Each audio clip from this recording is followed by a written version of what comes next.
Apo.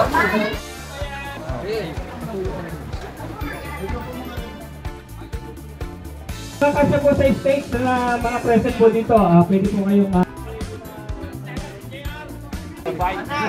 Carland po. papapit.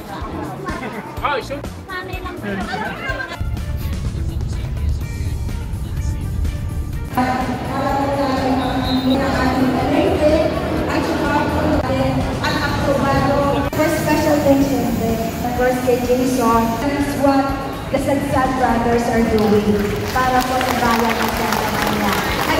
Na guys, let's go! This is OE1982 Vlog. My name is Wilfred Hetomo. And ayan, please guys, follow, like, and share.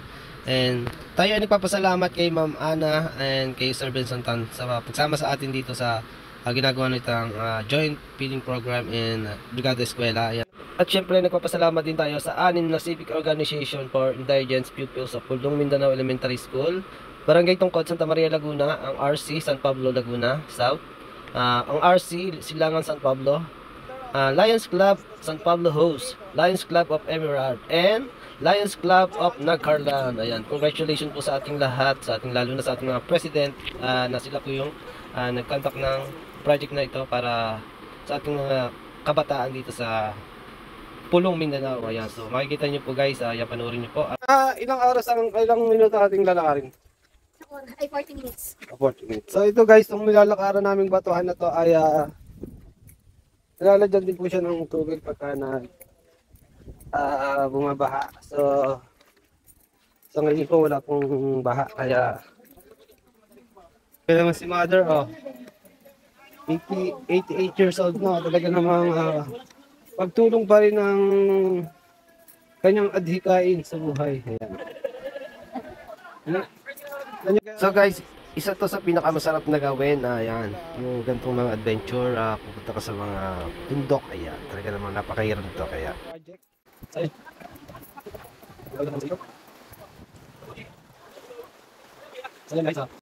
Lunsong kayo sa ilog. Ayan, shoutout po sa president po ng Emerald Lions Club. Ayan, si Mimi Dapu. Hello po. Sabi niya po, Mimi Dapu. So guys, ito na yung pangalawang ilog na ating tinawid. So maliit lang po, pero hindi naman po pala dire-diretso yung ilog. Liliban lang. So meron pa pong ito. So yan guys, ganyan kahirap yung ating ginagawa na para marating natin yung ating destination. Yan guys. Ayan guys, nag-uubot si nanay. So ano nga ba ang buhay ng mga taga dito? So magtanim, magkalaykay, magkayas, anuan ang mga gazay. Yan po pwede nilang hanap buhay dito sa ganitong mga lugar. Hindi po ako kalilimutan sa darating kahalalan.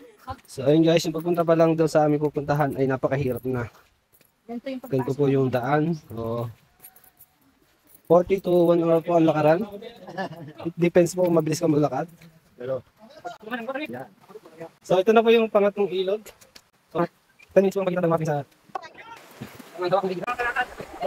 sila po ay may tali na para hindi maanod. So ito guys, pang-apat na ilog.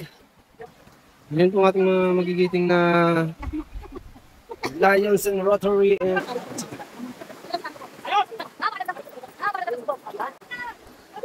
guys, tapos na ulit natin ang ating video. Ayan ulit, pagdating na natin sa site. So guys, after ilang ilog ang aming tinawid, so ito na po, tsaka sa hirap po ng daan, talaga ng mga kailangan mo ng ingat para hindi ka matalap ito madulas. So ayan, nakikita na po natin yung school. So ayan guys, after ilang minuto or isang oras ata ang nilakad ay narating na po natin ang school ng Santa Maria, Pulong Mindanao Elementary School. So guys, yan sa gitna ng kabundukan po, nakaano po itong ating school dito sa Pulong Mindanao Elementary School, Santa Maria, Laguna. So ayan po. Ito na po yung last na ilog.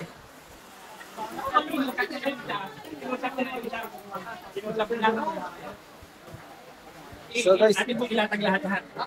Tanggalin na po natin. so yun guys. So yun guys, ang ating mga bibigyan ng mga ang dami guys.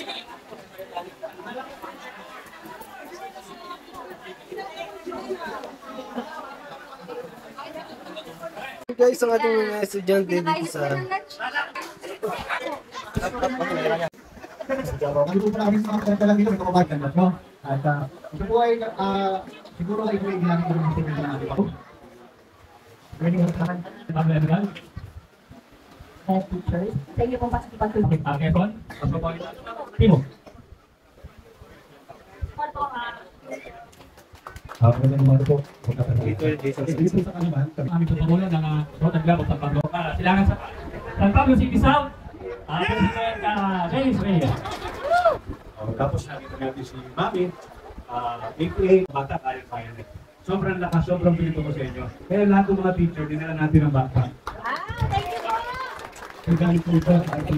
Ayan po, tayo po ay nagpapasalamat sa lahat ng participant at mga miyembro ng bawat team na dumalot po dito. Ayan, isang napakasarap po sa pakiramdam na natapos natin ang joint project na ito ng mga civic organization dito sa San Pablo, Laguna. Kaya maraming salamat po guys. Ayan, patuloy nyo lang po. Saludo po ako sa inyo.